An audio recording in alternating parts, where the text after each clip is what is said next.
Madame, Monsieur, bonsoir. Bienvenue dans le 20h de la RTS. Voici les titres de ce journal. Lancement du projet d'approvisionnement en eau potable en milieu rural, un engagement pour l'accès au liquide précieux pour 2 millions de Sénégalais. Fass Touré a accueilli le Premier ministre Ousmane Sonko pour le démarrage de la phase 2. Fass Touré est un village où coule depuis des siècles une source intarissable de savoir coranique.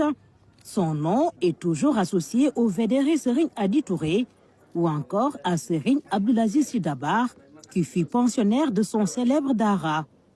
Le Premier ministre de s'arrêter avant tout chez le khalife actuel, Serigne Abdoulaziz Touré, pour recueillir prières et bénédictions. Fass Touré a été choisi pour le lancement de la phase 2 du projet d'approvisionnement en eau potable. lan mooy projet bi bëgg ndox mu baax ndox mu sell am maanaam dëkk-dëkkaan yépp am ci accès.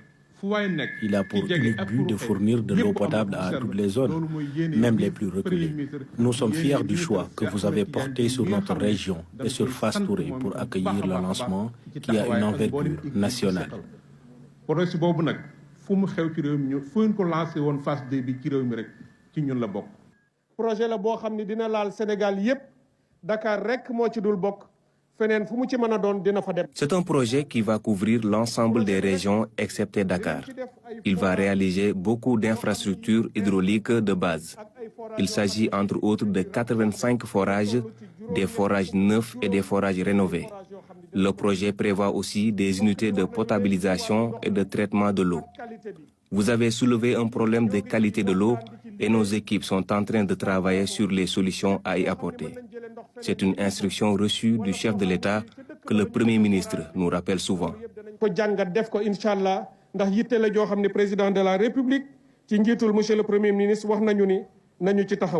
Toutes ces réalisations profiteront à plus de 2 millions de personnes. Le projet d'un coût de 60 milliards de francs CFA sera exécuté sur 30 mois. Principal partenaire, la République populaire de Chine. La mise en œuvre de ce projet profitera non seulement à des millions d'habitants sénégalais des zones reculées en créant un grand nombre d'emplois pendant la construction et l'exploitation, mais aussi contribuera également à la réalisation de la souveraineté alimentaire, de la sécurité de l'eau et de la gestion intégrée des ressources en eau. Le projet intervient dans un contexte où Fass Touré fait face à des problèmes d'approvisionnement. Son forage, vieux de 38 ans, récemment tombé en panne, et de l'eau douce quasi introuvable. Ce projet est une des solutions que l'État entend apporter à toutes les zones en difficulté. Je précise que cette cérémonie s'inscrit dans le cadre d'une série d'actes de matérialisation de la volonté du chef de l'État et de son gouvernement d'améliorer significativement l'accès sécurisé à l'eau pour tous les usages. Comme vous l'avez tous constaté, plusieurs initiatives ont été lancées, dont la plus marquante est celle des autoroutes de l'eau qui se conçoivent à travers la réalisation de grands transferts d'eau depuis des sources de grande disponibilité vers celles déficitaires et de grande consommation.